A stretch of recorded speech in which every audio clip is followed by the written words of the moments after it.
Hello दोस्तों, आज का यह वीडियो बौद्ध धर्म के ऊपर पहला पार्ट है। और इससे पहले वाले कुछ वीडियो में हम लोगों ने गुप्त साम्राज्य के टॉपिक को कंप्लीट किया था, जिसका एक प्लेलिस्ट भी बना हुआ है। तो चलिए आज का वीडियो स्टार्ट करते हैं और बौद्ध धर्म के बारे में पढ़ते हैं। सबसे पहले गौतम बुद्ध का पारिवारिक परिचय देखते हैं। देखिए, कोयली वंश की राजकुमारी थी महामाया देवी और शाक के क्षत्रिय कुल के शासक थे, राजा थे शुद्धोधन। इन दोनों का विवाह होता है और इन दोनों के विवाह के पश्चात एक पुत्र पैदा होता है जिसका नाम है सिद्धार्थ। यही आगे जाके बनेगा गौतम बुद्ध।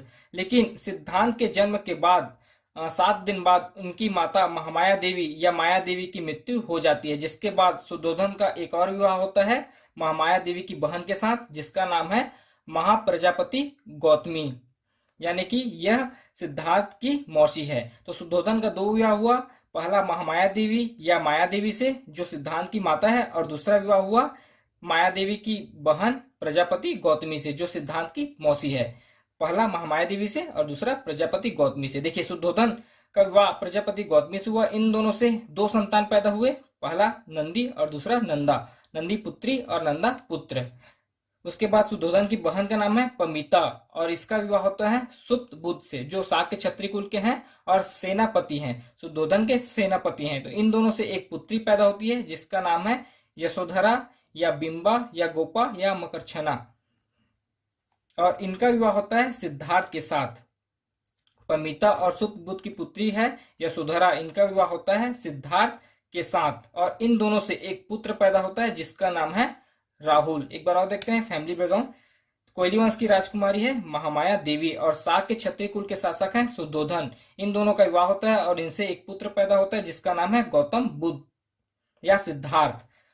फिर सिद्धार्थ के जन्म के 7 दिन बाद उनकी माता महामाया देवी की मृत्यु हो जाती है, जिसके बाद शुद्धोधन का एक और विवाह होता है महाप्रजापति गौतमी के साथ जो महामाया देवी की बहन है। इन दोनों से दो संतान पैदा होते हैं, पहला नंदी और दूसरा नंदा। और शुद्धोधन की बहन का नाम है पमिता, इसका विवाह होता है सुब्बुद्ध के साथ जो शाक्य क्षत्रिय कुल के हैं और सेनापति हैं शुद्धोधन के, और इनसे एक पुत्री पैदा होती है यशोधरा या उसी का नाम है बिंबा या गोपा या मकरछना। इसका विवाह होता है सिद्धार्थ के साथ और इन दोनों से एक पुत्र पैदा होता है जिसका नाम है राहुल। फिर आगे देखते हैं।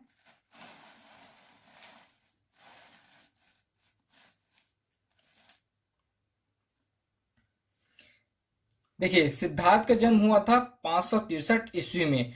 वह दिन था बैसाख पूर्णिमा का दिन था। 563 ईस्वी में बैसाख पूर्णिमा के दिन सिद्धार्थ का जन्म हुआ था। स्थान था लुम्बिनी ग्राम कपिलवस्तु जो नेपाल के तराइन में है। और इसकी जानकारी, जन्म के डेट और इसकी गांव की जानकारी हमें अशोक के रुमनदेही स्तंभ अभिलेख से प्राप्त होता है। गौतम बुद्ध का मूल नाम था सिद्धार्थ और उनका अन्य नाम था तथागत, जिसका अर्थ होता है सत्य का ज्ञान। गौतम बुद्ध का गोत्र था गौतम और इसकी मृत्यु हुई थी, गौतम बुद्ध की मृत्यु हुई थी 483 ईसा पूर्व में। जिस समय उसकी मृत्यु हुई थी उस समय उसका आयु था 80 वर्ष और वह भी दिन था बैसाख पूर्णिमा। देखिए, गौतम बुद्ध का जन्म भी बैसाख पूर्णिमा के दिन हुआ और मृत्यु भी बैसाख पूर्णिमा के दिन। गौतम बुद्ध के और नाम है सिद्धार्थ, उनका मूल नाम है, और तथागत उनका अन्य नाम है। तथागत का अर्थ होता है सत्य का ज्ञान। तो इस वीडियो में हम लोगों ने गौतम बुद्ध के फैमिली बैकग्राउंड और सामान्य परिचय के बारे में पढ़ा। यह हम लोगों का गौतम बुद्ध के ऊपर पहला पार्ट है और आने वाले पार्ट में हम लोग गौतम बुद्ध के बारे में और भी डाटा पढ़ेंगे।